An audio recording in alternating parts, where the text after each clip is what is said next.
strategy identifies two main market priorities: import substitution and development of the domestic market for fresh and processed foods, and export development for current and niche products.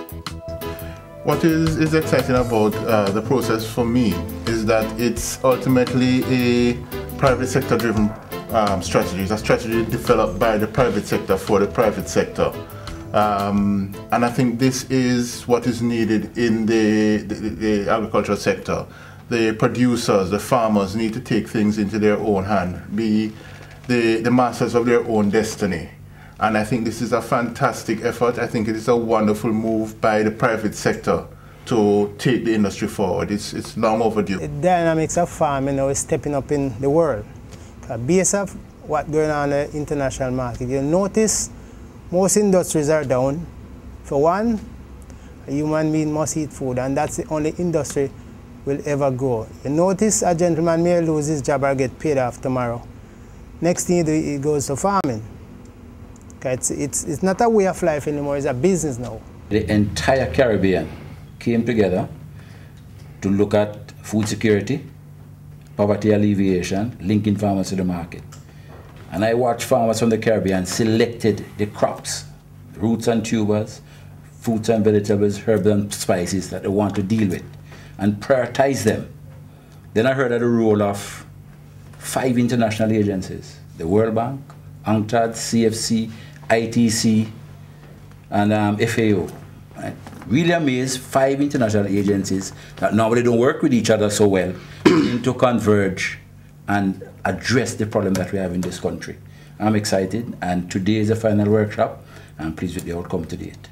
Based on market potential and supply capacity, stakeholders have agreed to concentrate on fresh fruit and vegetables for domestic consumption, pepper mash and sauces, concentrates, pastes and pulps, including beverages and industrial ingredients, convenience foods, and ackee-based products. There are 20 active farmers now, tried and tested, and they have been involved with us now for the past 4 years. We have contracts with them to supply us scallion, and they are willing to produce things like pepper. And should the tomato project comes off, then that is to say, if we were to get the equipment to go to tomato paste, they could become major suppliers. If we could improve this equipment, we could lower the boiling point. And lowering the boiling point, evaporating at 60, 70 degrees, would help get a better product in terms of color, consistency, and aroma. And it would even probably, even certainly if it's well done, save energy. So you are winning on many points, and this is the kind of operations that we are considering. There are 6 main strategy objectives: to establish a private-public coordination mechanism for the management of the strategy implementation, increase the availability of supply and demand-related information to allow informed decision-making by the private sector as well as policymakers, increase raw material supply from small-scale farmers by 400% by 2020. This will be achieved by organizing and training farmers through agronomic services. To provide access to low-cost funding and risk management mechanisms to 70% of the targeted farming population and agro-processors by 2015.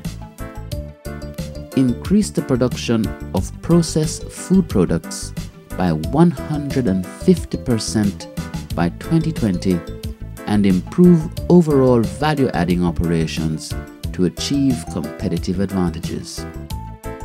To provide access to low-cost, high-value planting material, including seeds and seedlings, for fruits and vegetables, herbs and spices, and roots and tubers to 95% of the 200 120,000 small farmers by 2015.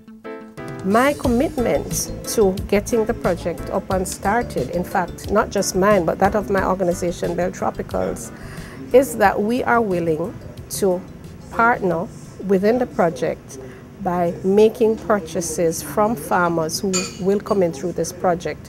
The ministry is also taking ownership, or joint ownership of the process with existing group players, whether it's the processors or the farmers. In other words, what we're saying is that it's not just a plan that is being developed by all these groups. A plan is developed jointly with the ministry, and that we own this plan. We consider this plan to be a plan that the ministry will champion and run with.